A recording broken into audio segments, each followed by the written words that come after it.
Добрый вечер. В эфире информационный выпуск Амшипшара. Премьер-министр Валерий Бганба представил коллективу Госуправления по архитектуре, градостроительству и жилищно-коммунальному хозяйству нового руководителя Игоря Миквабия.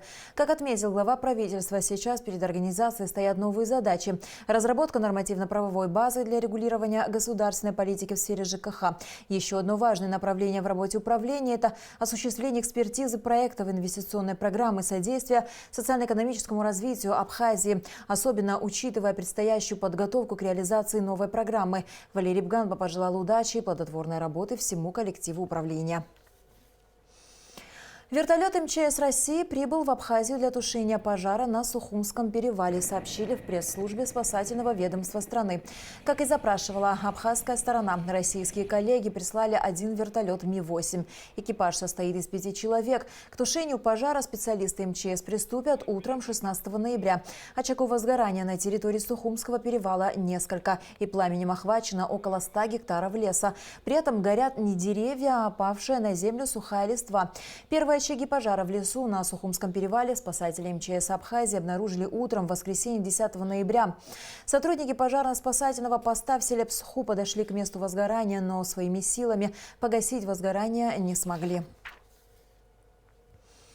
Премьер-министр встретился с представителями автотранспортных предприятий страны, частными предпринимателями, осуществляющими международные пассажирские перевозки.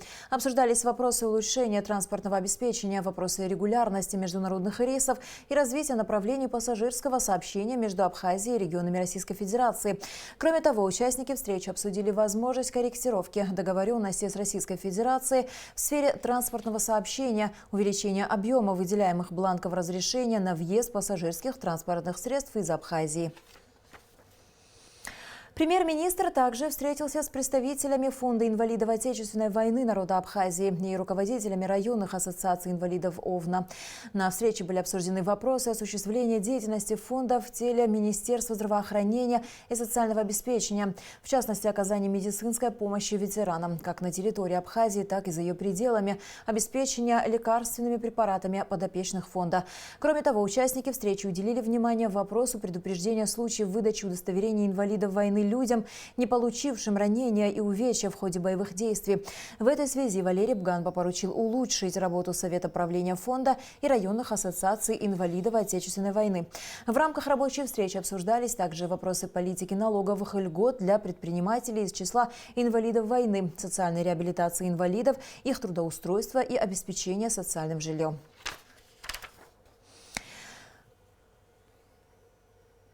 Ушел из жизни ветеран Отечественной войны народа Абхазии, награжденный медалью за отвагу, инвалид второй группы Эдуард Карбашян. Прежде чем перейти линию фронта и влиться в ряды абхазской армии, Эдуард Карбашян, живший на оккупированной территории на левом берегу Гумисты, помогал специальным подразделениям абхазской армии в проведении разведки, встречал и провожал до места проведения операции спецотряды. Также организовал сбор информации о силах и средствах противника на территории Сухума. Агентурная группа Эдуарда Карбашян в самом начале войны смогла выкрасть подробную карту Сухума и его окрестностей. Через своего резидента передала в штаб обороны Гумистинского фронта. Эдуард Карбашян прошел всю войну, участвовал во многих боевых операциях, был в составе 1-го батальона 1-й бригады и разведдиверсионной роты под командованием Заура Хварцки. Я прошел, там познакомился. В Сухуме состоялся круглый стол с участием представителей Министерства здравоохранения и социального обеспечения Абхазии и детского фонда ЮНИСЕФ, в рамках которого были обсуждены вопросы охраны здоровья матери и ребенка. Репортаж Гугуцы Вардания.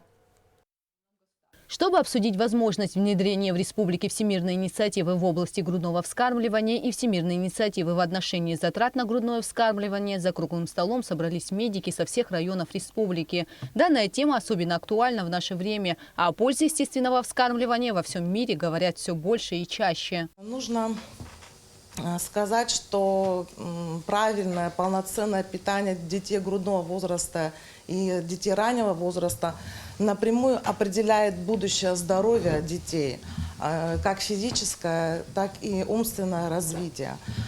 Поэтому в мире так серьезно относятся к этому вопросу.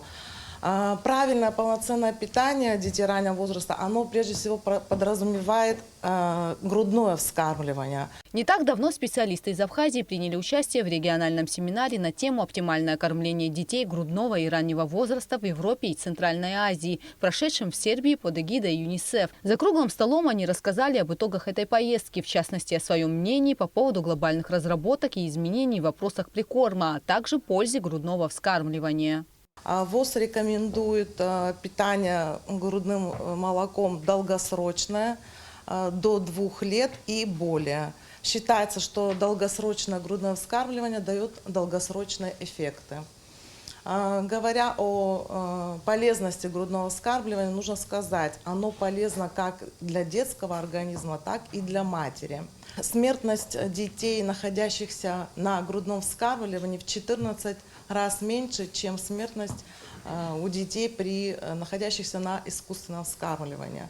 За круглым столом также был затронут вопрос иммунизации детей в Абхазии. По этому направлению с 2018 года в республике ведется активная подготовительная работа, в рамках которой организован ряд исследований для выявления причин, препятствующих иммунизации.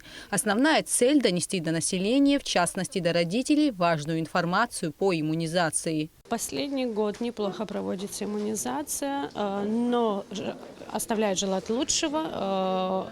Сегодняшним нашим мероприятием хотим разработать, вернее, она разработана, хотим поделиться и обсудить эту стратегию со всеми врачами, занимающими руководящую должность, для того, чтобы эту программу пропустить в работу. По словам участников круглого стола, мероприятия такого формата будут продолжены, так как их главная цель – достижение видимых результатов в вопросах педиатрии, охраны материнства и детства. Гугуца Варданя, Степан Мартиросян, Абхазское телевидение. Делегация Совета молодых дипломатов при МИД Абхазии принимает участие в 3-м глобальном форуме молодых дипломатов, который проходит в Москве с 13 по 15 ноября. Центральной темой форума стало обсуждение темы изменения глобального миропорядка. Форум является уникальной площадкой для взаимодействия и непредвзятого обмена мнениями по текущей международной проблематике между молодыми представителями внешнеполитических ведомств разных стран. В этом году в его работе участвует более 160 делегатов из 85 государств мира. В рамках совместной программы Европейского Союза и программы развития ООН состоялась торжественная церемония подписания грантовых соглашений с победителями проекта по развитию сельских территорий в Галском районе. В рамках программы будут реализованы 43 проекта. Подробности в следующем репортаже. Проект по развитию сельских территорий НПАРД направлен на поддержку и укрепление сельских общин Абхазии. В Галском районе данный проект осуществляется при поддержке международной организации «Движение против голода». Цель этого программа и развитие села. Это программа мы совместно с организацией ПРОУН имплементируем в Галском районе. Уже год-полтора года эта программа идет. В общем, цель этого программы, чтобы создали местные инициативные группы, которые будут решать, какие программы нуждаются в этом районе. Жители района очень активно участвовали в программе. Из всех проектов инициативная группа, организованная местной администрацией, отобрала наиболее нужные и социально значимые. Всего было одобрено 18 социальных и 25 коммерческих проектов, на реализацию которых выделено $270 тысяч. Однако каждому грантополучателю придется вносить до 30% собственных средств.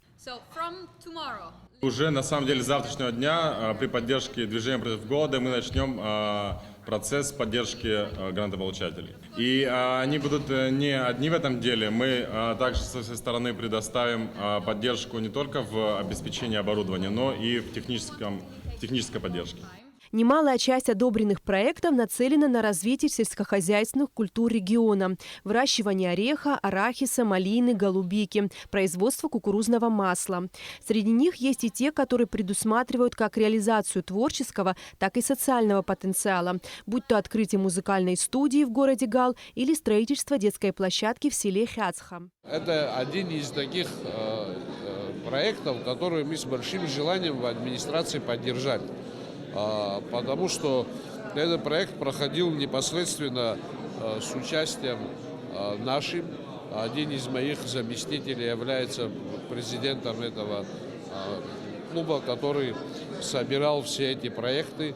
Мы контролировали этот процесс. Программа ЕС и ПРООН по развитию сельских территорий в Абхазии стартовала в 2017 году и продлится до 2021 года. Эсма Голанзе, Дэвид Анкваб, Абхазское телевидение.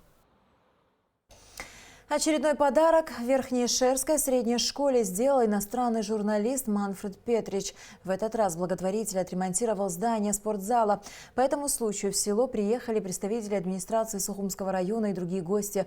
В школе организовали торжественную линейку и спортивные соревнования. На праздник в честь открытия нового спортзала в школе под номером 1, расположенной в селе Верхняя Ишера, жители пригласили немало людей. Дело в том, что совсем недавно исполнилась заветная мечта учеников. Уже минуло 5 лет, как в Сухумский район из Швейцарии переехал жить журналист-путешественник Манфред Петрич. Познакомившись с детьми, живущими по соседству, мужчина пришел в школу, в которой они учатся. Увидев непригодное к занятиям помещение спортзала, Петрич решил отремонтировать его на собственные средства. Я очень счастлив, что вы все пришли на открытие спортивного зала, который мы отреставрировали. Это счастливый день сегодня, особенно для детей, которым мы сделали вот такой подарок. Многие люди спрашивали меня, почему я делаю это как частное лицо. В нашем обществе каждый должен делать что-то, что сделает это общество лучше, особенно для детей. Все ждали этого дня давно и несказанно рады новому спортзалу. После того, как дети поблагодарили иностранного друга, в стихотворной форме директор школы Рузана Шларба и Манфред Петрич перерезали красную ленточку у входа в зал.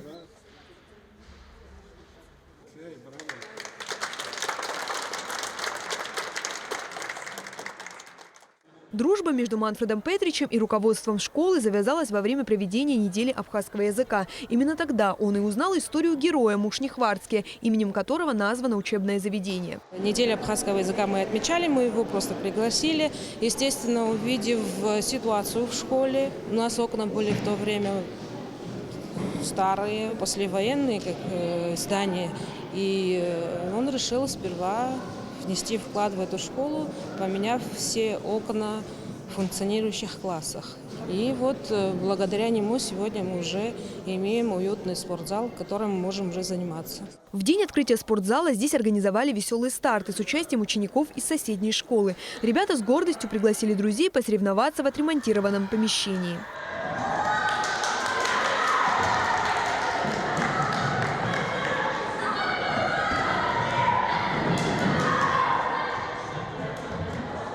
А еще совсем недавно здесь все было по-другому. В солнечную погоду уроки физкультуры организовывали на улице, а в непогоду их попросту отменяли.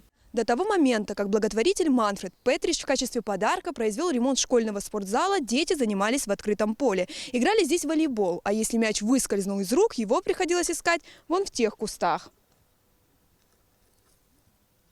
Физкультура полезна для растущего организма, утверждают медики. Журналист Манфред Петрич также придерживается этого мнения. Сегодня многие дети зависимы от интернета. Спорт – это хороший двигатель полноценного развития. Школьники не должны постоянно сидеть перед компьютером, отмечает он. Петрич надеется, что в ближайшем будущем его примеру последуют и другие люди, в частности, крупные предприниматели.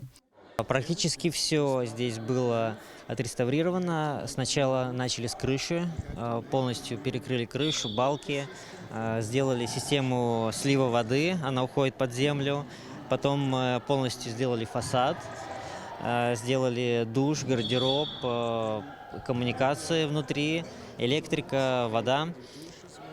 Затем внутри тоже был сделаны стены и, естественно, сам спортзал. Это пол полностью был переделан, включая бетонный пол, который рассыпался из-за того, что там не хватало цемента, и деревянный настил сверху. Тем временем, пока мы готовили этот репортаж, ученики школы выиграли веселые старты. Стало быть, новый спортзал оказался для них счастливой площадкой. Мы очень рады, что мы победили. И что нам сделали спортзал. Мы достигли своего, что мы хотели. Безмерно рады подобной помощи и родители учеников, ведь теперь их дети будут заниматься в тепле, чистоте и уюте. Мы очень рады и очень благодарны нашему спонсору и всей администрации города и района за возможность, что нам отремонтировали наш спортзал, что дети теперь смогут заниматься спортом, приглашать гостей, чтобы соревнования устраивали. Малыши наравне со старшеклассниками готовят себя к большим спортивным победам. Я спортсмен легкоатлет, мне исполнилось 7 лет. Я хожу на тренировки, чтобы сильным стать и ловким. Пресс качаю, отжимаюсь, приседаю, наклоняюсь, тренирую мышцы ног, чтобы быстрее бегать мог. Ты правда будешь это все делать? Многие жители сел отправляют своих детей в городские школы. Они тратят деньги и время, преодолевая немалые расстояния, чтобы их дети учились в заведениях, соответствующих современным требованиям. Амелия Бисмарк, Алексей Быструков, Абхазское телевидение. В мире пользуются большим спросом предметы антиквариата, которые, кроме того, обладают большой исторической и материальной ценностью. Некоторые предметы старины многие коллекционеры ищут годами, высматривая их на различных аукционах. Одним из абхазских коллекционеров найденный и привезен на родину антикварный столовый набор начала 20 века с маркой Сухумского торгового дома «Минков». Все подробности у Эсмы Голландзе. Антикварная лавка, расположенная в центре Сухума, издалека приковывает взгляд. Ее витрины уставлены необычайно красивыми предметами старины. Хозяйка магазина Лиана Маргани не так давно пополнила свою коллекцию еще одним уникальным экземпляром. На одном из московских аукционов она приобрела редкий столовый набор, которому больше 100 лет. В начале 20 века он красовался в витрине магазина известного предпринимателя Минкова в сухумской гостинице «Ориенталь». Предмету много лет. Это период где-то 1908 год, 1917 год по клеймам. Это серебро братьев Грачевых. Тут находится нож для масла и для сыра. Предмет абсолютно оригинальный и аутентичный. Вот посмотрите, бархат выцвел по ножу для масла. История этого ценного экземпляра до конца неизвестна. Набор долгие годы находился во Франции, потом был перевезен в Россию и вот, наконец, вернулся в Абхазию. Уникальность этой вещи еще и в том, что сохранился деревянный футляр с маркой известного в те годы торгового дома «Минков», который продавал столовое серебро, часы и ювелирные изделия. Я могу сказать, что он бесценный, потому что он единственный. Второго такого, я думаю, что нет. Вот так, чтобы сохранить упаковку и в таком состоянии, конечно, можно в интернете найти серебро братьев Грачевых. Я думаю, легко можно найти. Но вот так, чтобы это было в упаковке Минкова Сухум, я не находила. Вот я первый раз это вижу. Такой предмет, конечно, должен быть в музее. Это история нашего города. Первым уникальную находку обнаружил коллекционер Ибрагим Чкадуа, который также увлекается предметами старины.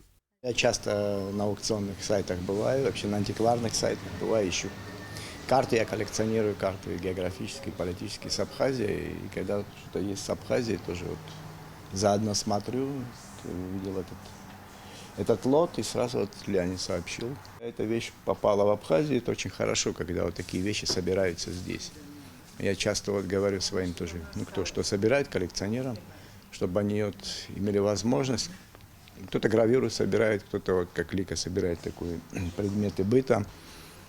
То есть с учетом того, что мы архивы утратили и очень много вообще потеряли в войну, и открылись возможности каких-то вещей, которые раньше невозможно было увидеть, то есть благодаря интернету и так далее. То есть можно, конечно, собирать коллекции, и вот то, что связано с Абхазией, как-то наращивать это все. Кроме новоприобретенного экземпляра в антикварной лавке множество других раритетных вещей. Картины, книги, статуэтки, столовые наборы из серебра и фарфора.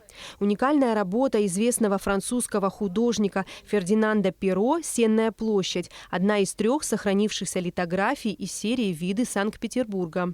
По приказу Николая I был приглашен Николай Перро, известный художник, французский маринист. Ему были заказаны литографические виды Санкт-Петербурга в 1840 году.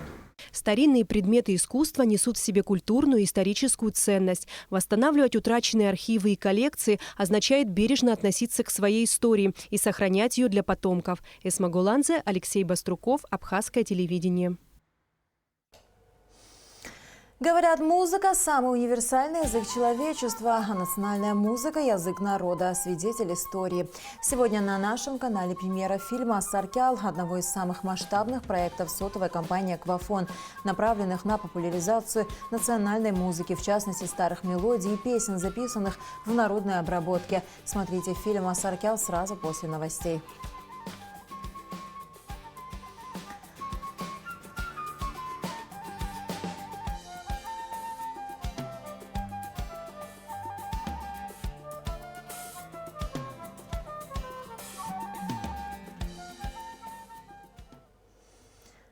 14 ноября в Санкт-Петербурге состоялось международное боксерское шоу «Короли нокаутов», на котором абхазский боксер Батал Чежия боролся с украинским спортсменом Джамалом Усмановым за звание лучшего боксера среди молодежи по версии Всемирной боксерской организации. В результате поединка никто из спортсменов пояс не завоевал. Один из судей присудил победу Баталу, второй его сопернику, а третий – ничью. Таким образом, пояс остался вакантным. Соперник Батала Чежия Джамал Усманов до поединка с абхазским боксером провел 5 боев на профессиональном ринге и во всех одержал победу. На счету Чежия 9 боев на профессиональном ринге, во всех встречах он также одержал победу.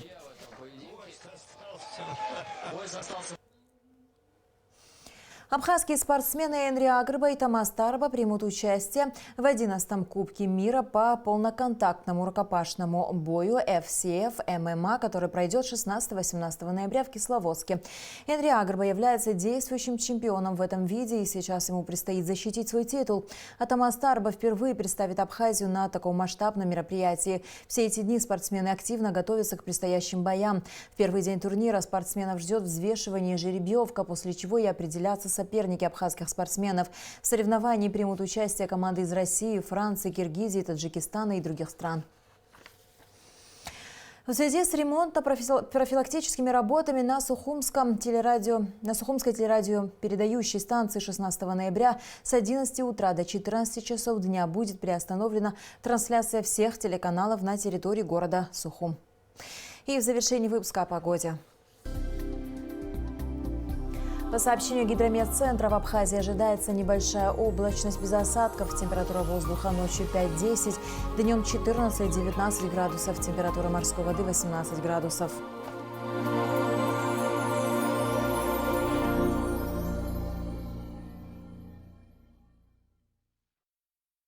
На этом наш выпуск завершен. До скорых встреч в эфире.